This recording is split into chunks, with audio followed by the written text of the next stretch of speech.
فرشتوں کی ڈیوٹیاں تو لگی ہوئی ہیں، لیکن ہمارا عقیدہ ہے اللہ تعالیٰ فرشتوں کا محتاج ہے۔ اونچی بولو، ساری کائنات رب کی محتاج ہے، رب تعالیٰ کسی کا محتاج نہیں ہے۔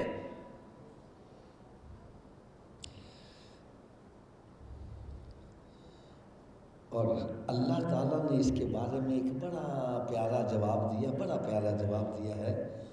فرمایا تم یہ جو سمجھتے ہو یہ بارش برسانے والا بت جو ہے یہ بارش برساتا ہے، فرمایا یہ بت تمہارے ہاتھوں سے بنا ہوا ہے۔ جب یہ بت نہیں تھا کیا اس وقت بارش نہیں ہوتی تھی؟ اس وقت بارش کون برساتا تھا؟ جن کے بارے میں تمہارا عقیدہ یہ لڑکے دینے والا ہے، فرمایا جب یہ بت نہیں بنا تھا کیا اس وقت کسی کے یہاں لڑکے نہیں ہوتے تھے؟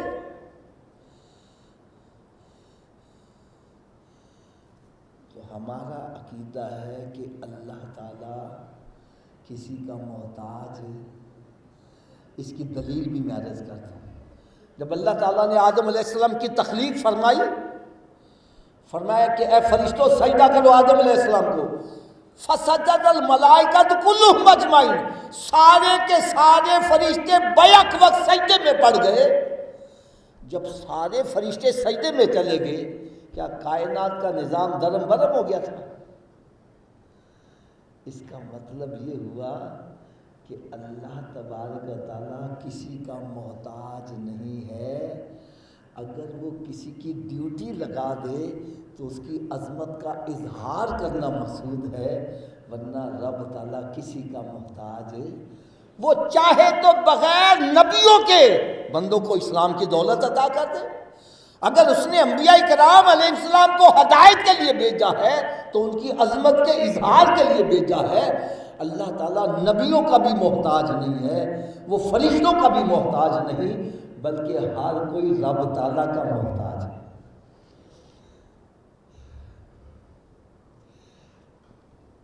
اب ہم مسلمان ہیں، ہم نے دعویٰ کیا ہمیں اللہ سے محبت ہے،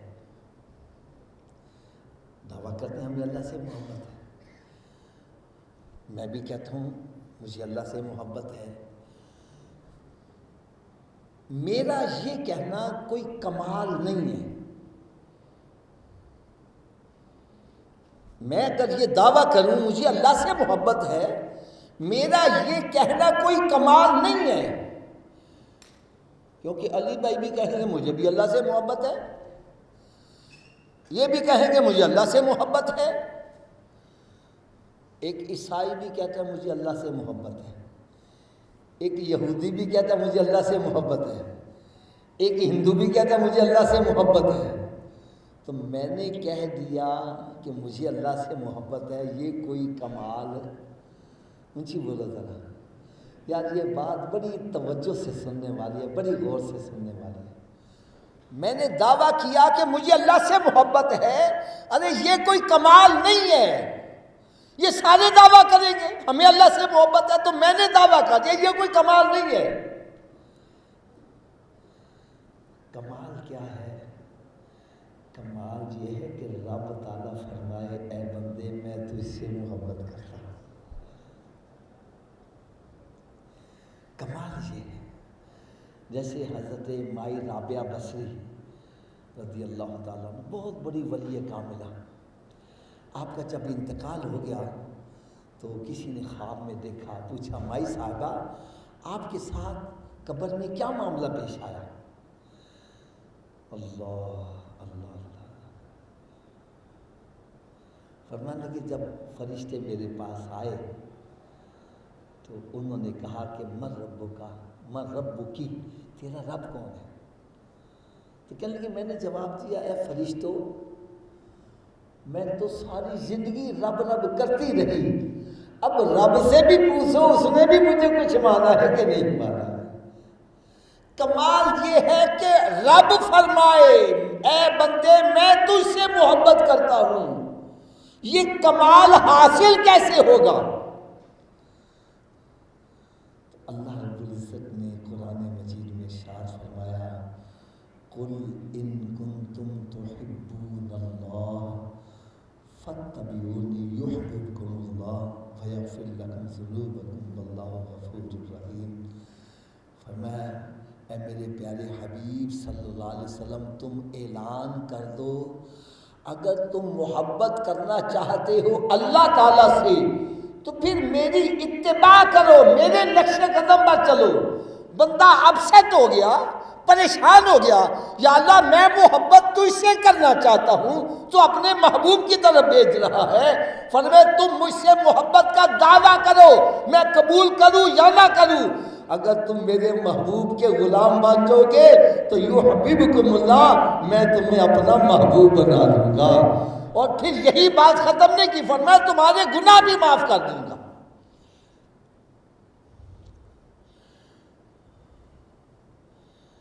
تو بھائی جس سے محبت کی جاتی ہے اس کے نقش قدم پر بھی چلنا پڑے گا، جس سے محبت کی جائے اس کا کہا بھی ماننا پڑے گا۔ ہم رب تعالیٰ کے نقش قدم دیکھ نہیں سکتے، اللہ تعالیٰ سے ہم کلام ہو نہیں سکتے، تو اس کا کہا کیسے مانیں گے؟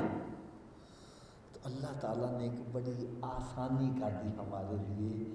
رب تعالیٰ نے ارشاد فرمایا میں تمہیں اپنا محبوب دے رہا ہوں، جس نے اس کی اتباع کر لی، اس نے میری ہی اتباع کر دی۔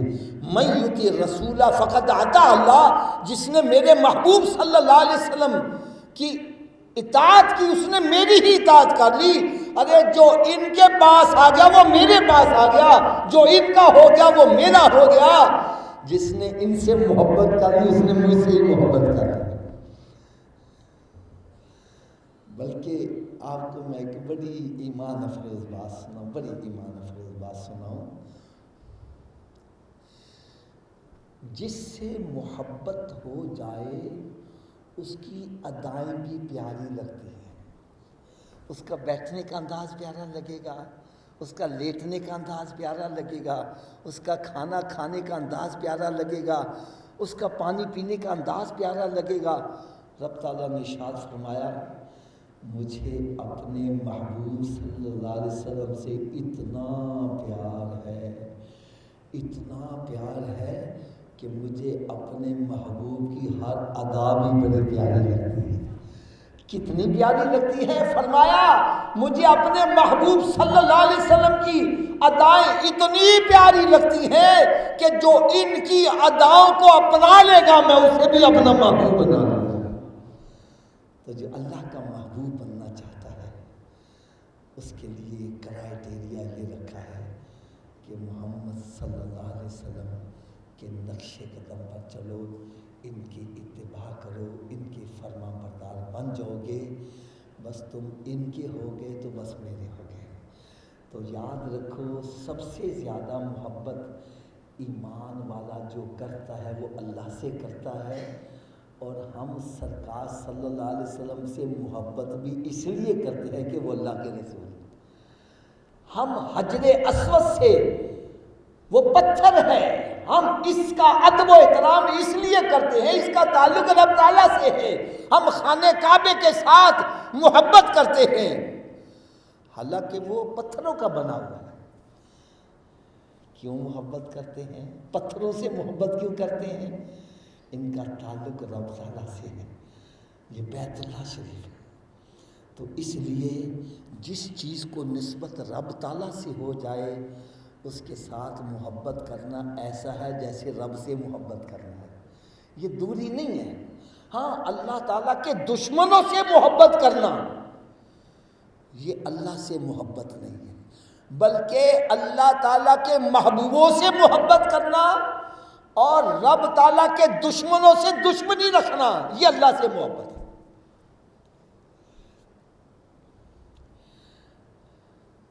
اب میں آخر میں جو چند باتیں عرض کروں گا ان سے پہلے میں آپ حضرات کا تھوڑا سا ذہن بنا لوں۔ آج کے درس میں اگر ہمیں اپنے اندر کوئی خامی نظر آئے، فرض ہے کتنے ہیں جی؟ 2 فرض کے بعد جب ہم اتحیات میں بیٹھتے ہیں، قاعدہ درمیانی قاعدہ، یہ نماز میں واجب ہے. کیا ہے؟ اگر کوئی بندہ درمیانی قاعدہ بھول جائے، غلطی سے کھڑا ہو گیا، اب کھڑا ہونا فرض ہے اور بیٹھنا واجب ہے. جب فرض اور واجب اکٹھے آ گئے، ایسی صورت میں واجب کو چھوڑ دیا جائے گا، فرض کو پکڑ لیا جائے گا. ایسا ہی ہے نا جی؟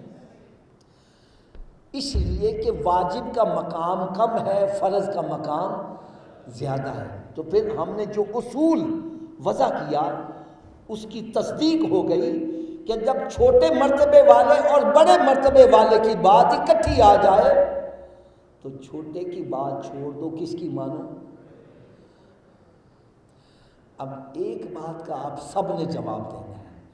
آپ میں سے کوئی بتلائے کہ اللہ اکبر کا کیا مطلب ہے؟ نہیں، سب کی آواز ہے. اللہ سب سے، کیا سب سے بڑے کی بات ہم مانتے ہیں؟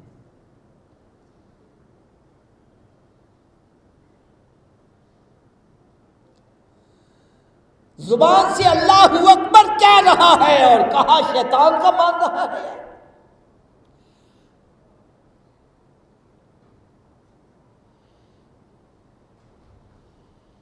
نہیں سمجھ آ رہی؟ دیکھو اللہ تعالیٰ کی طرف سے یہ پیغام آتا ہے، حی علی الصلاۃ. اس کا کیا مطلب ہے آپ جی؟ اونچی بولو. شیطان کہتا نہیں، بیٹھا رہے، گپاں مار، فلمیں ڈرامے دیکھ، گندی گندی باتیں کر، فلمیں ڈرامے دیکھ. ہم کس کی مان رہے ہیں؟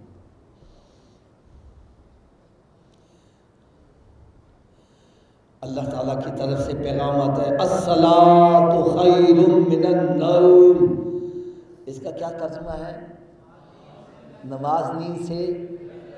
شیطان کہتا ہے نہیں، بستر سے ہور بڑھ جا. ہم کس کی مان رہے ہیں؟ رب تعالیٰ ارشاد فرمائے حلال کھاؤ، حرام کے قریب نہ جاؤ. شیطان کہتا ہے پیسہ آنا چاہیے، چاہے چوری کر کے آئے، چاہے ڈکیتی کر کے آئے، چاہے سودی کاروبار سے آئے، چاہے یتیموں کا مال قبضہ کر کے آئے، چاہے بہنوں کی جائیدادوں پر قبضہ کر کے مال آنا چاہیے. ہم کس کی مان رہے ہیں؟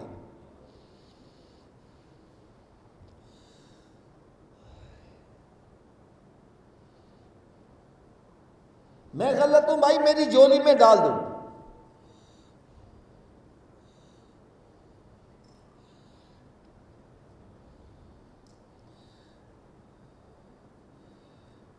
اور آج میں یہ بھی فیصلہ آپ کو بتلا کے جاؤں گا. میرا فیصلہ نہیں، قرآن کا فیصلہ ہے.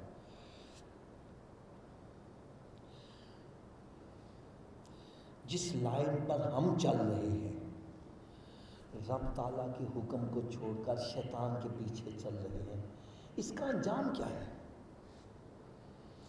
دیکھو یار، میں حوالہ دوں، غلط ہو میری اصلاح کرو، آیت غلط ہو، ترجمہ غلط ہو، آپ میری اصلاح کرو، میں برا نہیں مناؤں گا.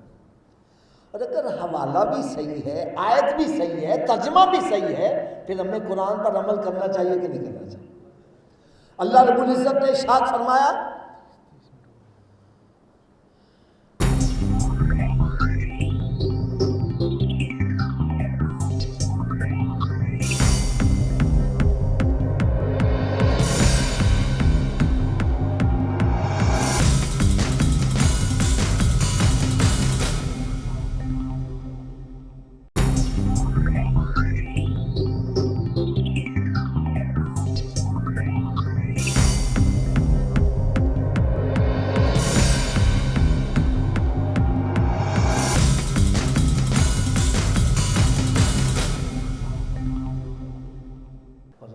سیدھے راستے پہ آ جائے.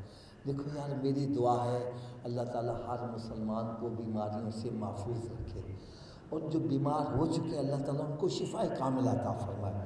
میں سمجھانے کے لیے ایک بات کہنے لگا ہوں. ایک بندہ تندرست ہے، کیا ہے حضرت صاحب؟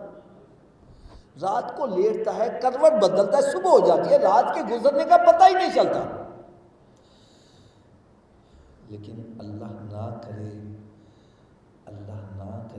اگر اسی کی داڑھ میں درد ہو جائے، کان میں درد ہو جائے، گردے میں درد ہو جائے، پھر رات کیسے گزرتی ہے؟ یا رات گزرنے کا نام ہی نہیں لیتی، گھڑی کی طرف دیکھ رہا ہے، ایک ایک سیکنڈ کئی سالوں کا محسوس ہو رہا ہے۔ خدا را دیکھو میرے سب کے سامنے ہاتھ بندے ہیں، اگر تھوڑی دیر سوچ لو، اگر دنیا کے اندر اللہ نہ کرے تھوڑی سی تکلیف آ جائے، دنیا کی رات گزارنا مشکل ہو جائے، اللہ نہ کرے قبر میں عذاب آ جائے، قبر کی رات کیسے گزرے گی؟ دنیا میں تو دوستوں کو بلا لیتا ہے، رشتہ داروں کو بلاتا ہے،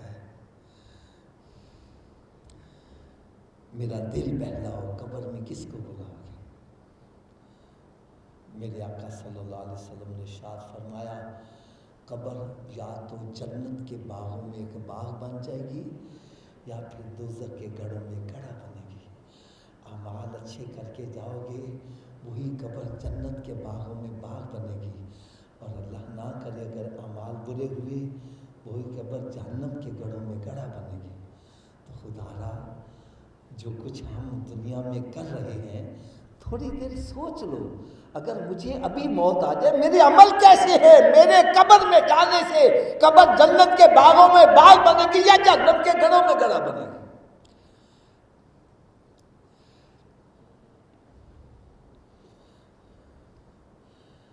اگر میری بات سے آپ کو ابھی بھی تسلی نہیں ہو رہی، میں آپ کو قرآن مجید کا ایک حوالہ بھی عرض کر دوں۔ یہ 30واں پارہ ہے، سورہ القاریہ، بڑی مشہور سورت ہے۔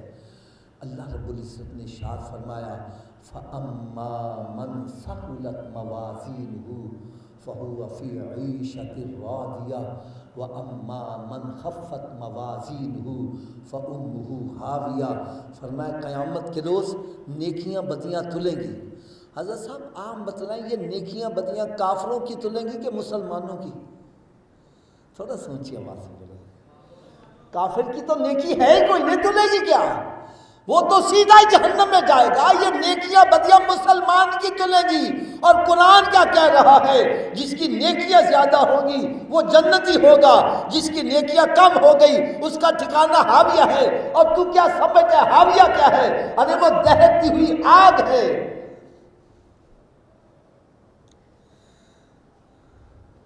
خدا را پھر ایک مسلمان کو یہ تو سوچنا چاہیے، میری نیکیاں زیادہ ہیں یا گناہ زیادہ ہیں؟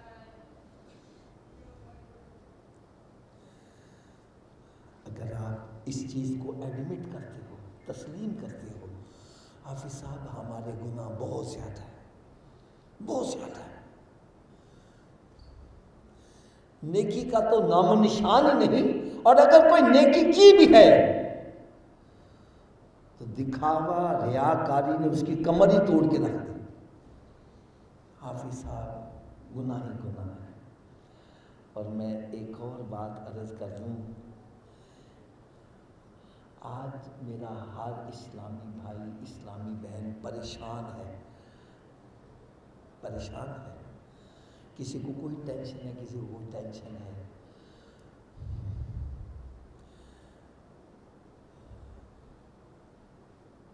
پہلی بات تو یہ ہے کہ ہمیں یہ دیکھنا ہے پریشانی آتی کیوں ہے۔ ایک بندے کو بخار ہے، اس کو بخار کی دوائی دے دو، یہ صحیح علاج نہیں ہے، بلکہ یہ دیکھو اس کو بخار کس وجہ سے ہو رہا ہے۔ اگر اس کے پیٹ میں درد ہے تو یار پیٹ درد کی دوائی دے دو، یہ علاج نہیں ہے، بلکہ یہ دیکھو یہ پیٹ درد کس وجہ سے ہو رہا ہے۔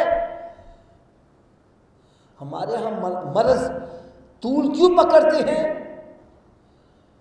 پیٹ کی درد ہے تو پیٹ درد کی دوائی کھا لی، یہ نہیں دیکھا پیٹ درد ہو کس وجہ سے رہی ہے، اور بعد میں جا کر پتہ چلا اس کو تو کینسر تھا۔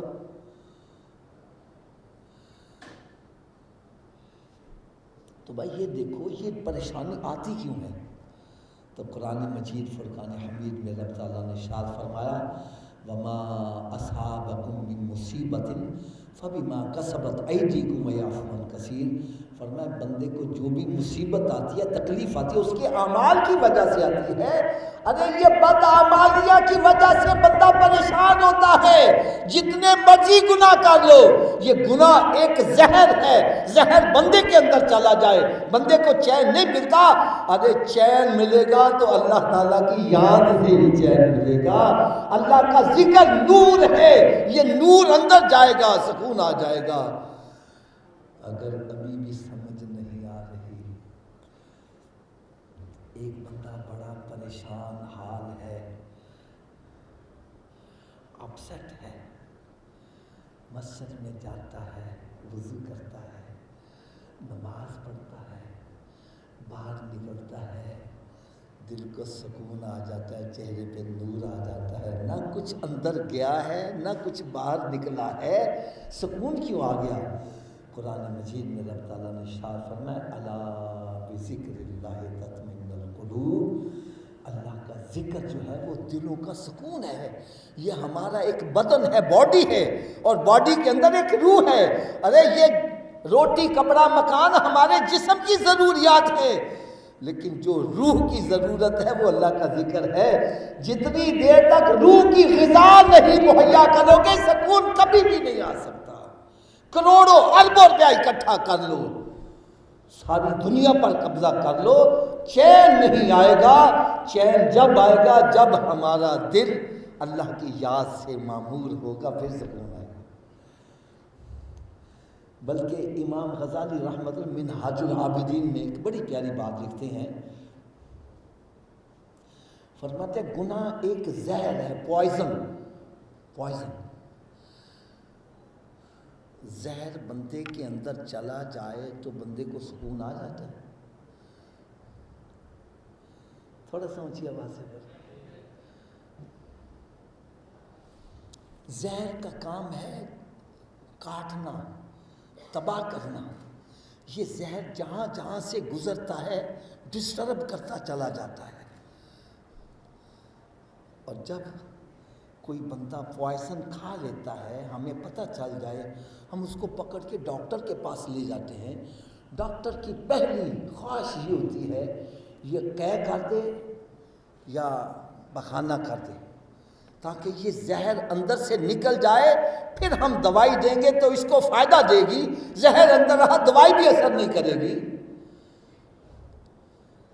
جتنی دیر زہر اندر رہے گا بندے کو چین نہیں آئے گا۔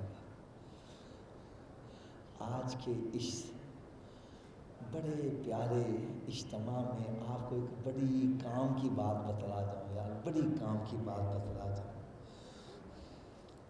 آپ کہیں گے حافظ صاحب ہم نے یہ ایڈمٹ کر لیا گناہ ایک زہر ہے، پوائزن ہے، یہ زہر اندر گیا تو چین نہیں آئے گا، چلو ہم آئندہ گناہ سے بچیں گے، لیکن جو زہر اندر جا چکا یہ کیسے باہر نکلے؟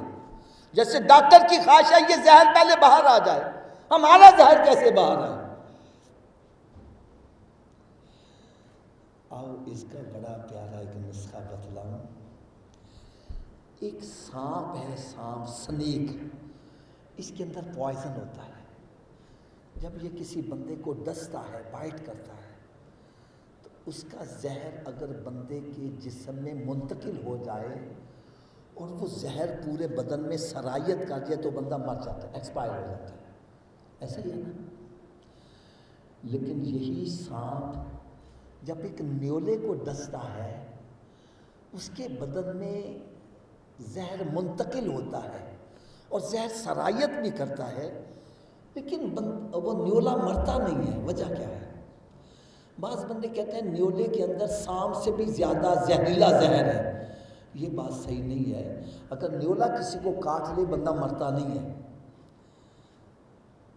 پھر نیولا کیوں نہیں مرتا؟ تو بزرگ فرماتے ہیں جب سانپ نیولے کو ڈستا ہے، سانپ کا زہر نیولے کے اندر منتقل ہوتا ہے، اور جب وہ زہر سرایت کرتا ہے تو نیولا باہر نکل کر آنسو بہاتا ہے، اس کے آنسو کے راستے زہر باہر آ جاتا ہے، وہ مرنے سے بچ جاتا ہے۔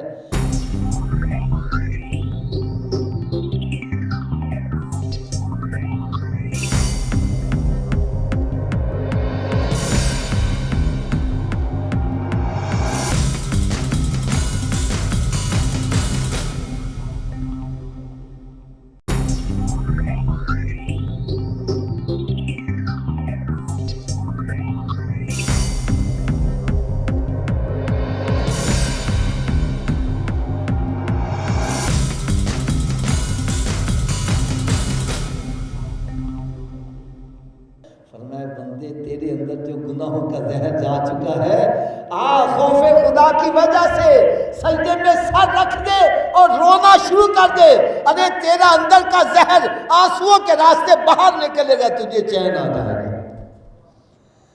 یہ خوف خدا کی وجہ سے آنسو بہانا یہ اللہ تعالیٰ کو اتنا پسند ہے۔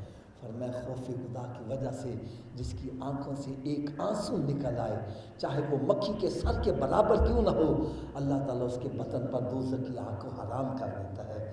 آؤ اللہ تعالیٰ کا رحمت کا دروازہ کھلا ہوا ہے، توبہ کر لیں، توبہ کر لیں۔ توبہ کا فائدہ کیا ہے؟ قرآن مجید فرقان حمید یہ 19واں پارہ ہے سورہ فرقان کا آخری رکوع۔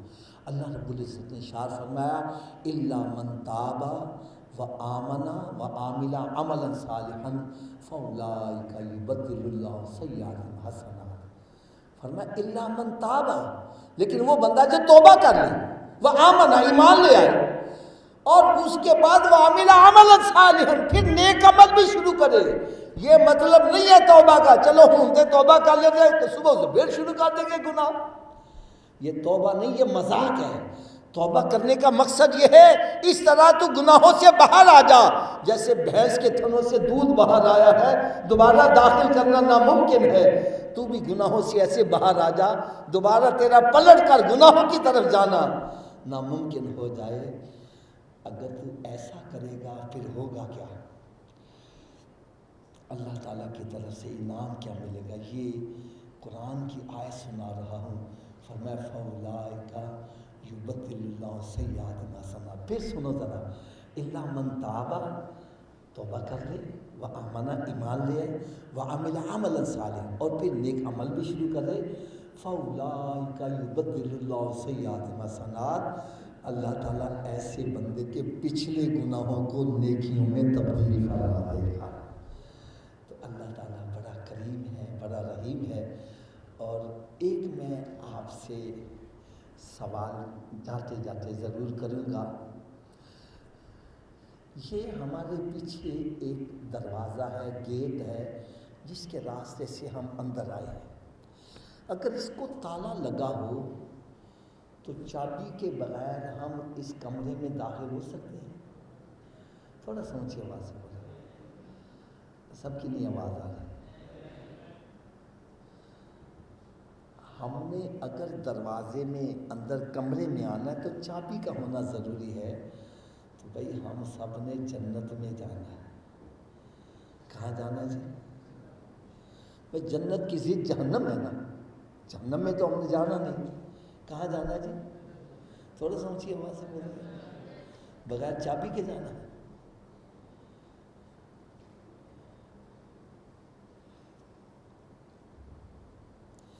میں غلط ہوں، میری اصلاح کر دو۔ اگر بغیر چابی کے آپ کمرے میں داخل نہیں ہو سکتے، بغیر چابی کے جنت میں کیسے چلے جاؤ گے؟ آپ کہیں گے جنت کی چابی کیا ہے؟ تو بھائی میں نہیں کہہ رہا، میرے آقا صلی اللہ علیہ وسلم نے فرمایا الصلاۃ مفتاح الجنہ، نماز جنت کی، تھوڑا سمجھیے بات سے، نماز جنت کی۔ حضرت صاحب آپ بتلائیں چابی کے بغیر تالا کھولو گے؟ آپ بتلائیں جی کیا چابی کا بندوبست پھر مرنے کے بعد کرنا ہے یا پہلے کرنا ہے؟ پھر کرتے کیوں نہیں ہیں؟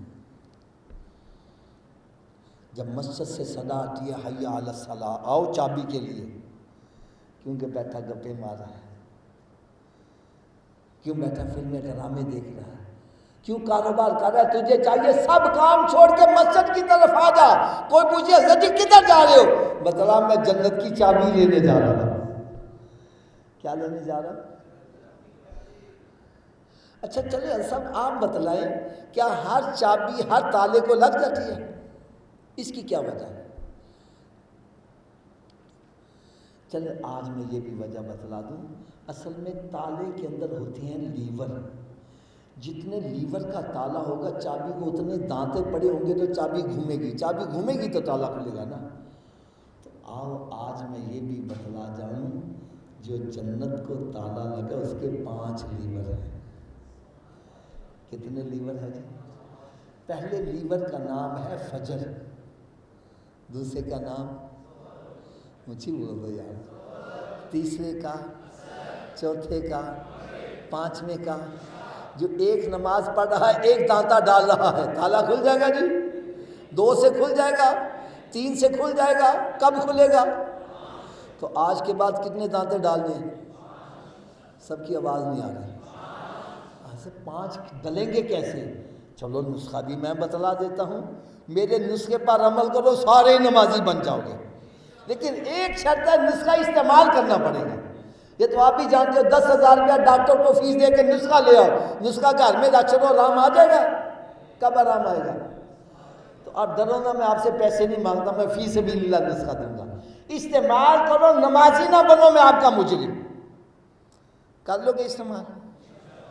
تو جی نسخہ صرف اتنا ہے، اگر یہ وجود نماز نہ پڑھے، حضرت جی میں نے کیا کہا؟ اگر یہ وجود، تو اس وجود کو رب کا رزق نہ کھلاؤ، نہ روٹی کھلاؤ، نہ پانی پلاؤ۔ بات بھی میں سچی کر رہا ہوں، جو وجود رب تعالیٰ کے آگے نہیں جھکتا، کیا وہ اس قابل ہے کہ اس کو رب کا رزق کھلایا جائے؟ بھئی روٹی سامنے رکھی، اپنے آپ منہ میں تو نہیں جائے گی، پکڑ کے لے جاؤ گے تو مت لے جاؤ۔ یہ روٹی مانگے بولو نہیں پہلے نماز پھر بعد میں روٹی۔ کیا خیال ہے نمازی بن جائے گا کہ نہیں بنے گا؟ تو اس نسخے پر سارے عمل کریں گے سبھی، اتنی آواز سے انشاءاللہ کا نعرہ لگاؤ کہ شیطان کا کلیجہ پھٹ جائے۔ آج کے بعد ہماری کوئی نماز قضا نہیں ہوگی۔ اب نسخے کی صبح کی ڈوز بھی سنو، میں نے کہا نسخہ مکمل کر دیں، ہوتا نا صبح دوپہر شام۔ صبح کی ڈوز پوچھتے ہیں ناشتے سے پہلے کہ ناشتے کے بعد؟ تو بھائی یہ ناشتے سے پہلے والی ہے، اتنی دیر تک ناشتہ نہیں کرنا جتنی دیر نماز فجر نہ پڑھنا، پہلے نماز پھر ناشتہ۔ ایک بندہ کہنے لگا صبح اٹھن لگے ہیں دیر ہو جائے تے، میں نے کہا نہ پڑھنے سے بہتر ہے پڑھ لو۔ صبح اٹھ کے منہ ہاتھ تو دھوتے ہی ہو نا، تو وضو کر لو، 2 سنت 2 فرض پڑھ لو، فجر کی پڑھ لو گے باقی پڑھنی آسان ہو۔ فجر کی ٹائم کرنا اچھا کل تو پڑھیں گے، نہ کل آوے تے نہ نماز پڑھ پائے، لہٰذا تھوڑا سا اونچی آواز سے بولو اتنی دیر تک ناشتہ۔ ویسے دیکھ لینا کہیں شیطان کان میں پھونک تو نہیں مارا، بولی نہ کرے نماز پڑھنی نہ پڑ جائے۔ شیطان ہمارا دوست ہے کہ دشمن؟ دشمن کی بات ماننی چاہیے۔ تو پھر جو دشمن کو دشمن سمجھتا ہے وہ ذرا اونچی آواز سے بول دے اتنی دیر تک ناشتہ جتنی دیر تک نماز فجر نہیں پڑھنی، اور اتنی دیر تک کوئی اخبار رسالہ نہیں پڑھنا جتنی دیر قرآن پاک کی تلاوت نہیں کرنی۔ اتر کر ہرا سے سوئے قوم آیا اور ایک نسخہ کیمیا ساتھ لایا، ارے وہ معزز تھے زمانے میں مسلمان ہو کر، آج ہم خار ہوئے تارک قرآن ہو کر، درس قرآن اگر ہم نے نہ بھلایا ہوتا، یہ زمانہ نہ زمانے نے دکھایا ہوتا۔ خدا را اپنے گھروں میں ذرا نظر دوڑاؤ، کتنے کتنے مہینے گزر گئے ہیں، اب کسی نے قرآن کھول کے پڑھا ہے؟ قرآن پاک پر گرد غبار پڑی اور ٹی وی VCR پر مکھی نہیں بیٹھا، تیرے گھر میں برکت کیسے ہو جائے؟ میرے آقا صلی اللہ علیہ وسلم نے ارشاد فرمایا اپنے گھروں کو قبرستان مت بناؤ، اپنے گھروں کو ویران مت کرو، ارے گھر بندوں سے آباد نہیں ہوتے، گھر تلاوت کلام پاک سے آباد ہوتے ہیں۔ ایک بندہ کہنا میں تو قرآن ہی نہیں پڑھا ہوا، میں نے کہا تو صبح اٹھ کے قرآن پاک کا دیدار ہی کیا کر۔ رات کی ڈوز یہ ہے کہ اتنی دیر تک سونا نہیں جتنی دیر 5 نمازیں پوری نہ کر لو۔ آخر میں ایک ایسی پیاری بات سنا جاؤں آپ کو ساری زندگی سرور ہی آتا رہے، مزہ ہی آتا رہے۔ ایک بندہ کہنے لگا حافظ صاحب میری تو قسمت ہی پھٹ گئی ہے، قسمت ہی الٹ گئی ہے۔ میں نے کہا یار آپ کو کیسے پتہ چلا؟ کہنے لگا جی میں جس کاروبار میں ہاتھ ڈالتا ہوں نقصان ہی ہوتا ہے، جس کا بھلا کرتا ہوں اس کا برا ہی ہو جاتا ہے، جس اچھے کام میں ہاتھ ڈالتا ہوں وہ بھی غلط ہے، میری تو قسمت ہی الٹ گئی ہے۔ میں نے کہا بھائی الٹی قسمت کو سیدھا کرنے کا بھی نسخہ بتلا دو، الٹی قسمت سیدھی کیسے ہوتی ہے؟ کہنے لگا ضرور بتلاؤ۔ میں نے کہا بھائی ایک مہر ہوتی ہے اسٹیمپ، دیکھی ہوگی آپ نے، اس کو پکڑ کے اپنے سامنے کرو، اس مہر پہ الفاظ الٹے لکھے ہوئے ہیں، جب یہی مہر ایسے جھک جاتی ہے تو الٹے الفاظ۔ میں نے کہا تیری قسمت الٹ گئی ہے، اپنی پیشانی رب کی بارگاہ میں جھکا دے، تیری الٹی قسمت سیدھی ہو جائے گی۔ یہ ایک سجدہ جسے تو گرا سمجھتا ہے، 1000 سجدوں سے دیتا ہے آدمی کو نجات. وما علیہ الا البلاغ.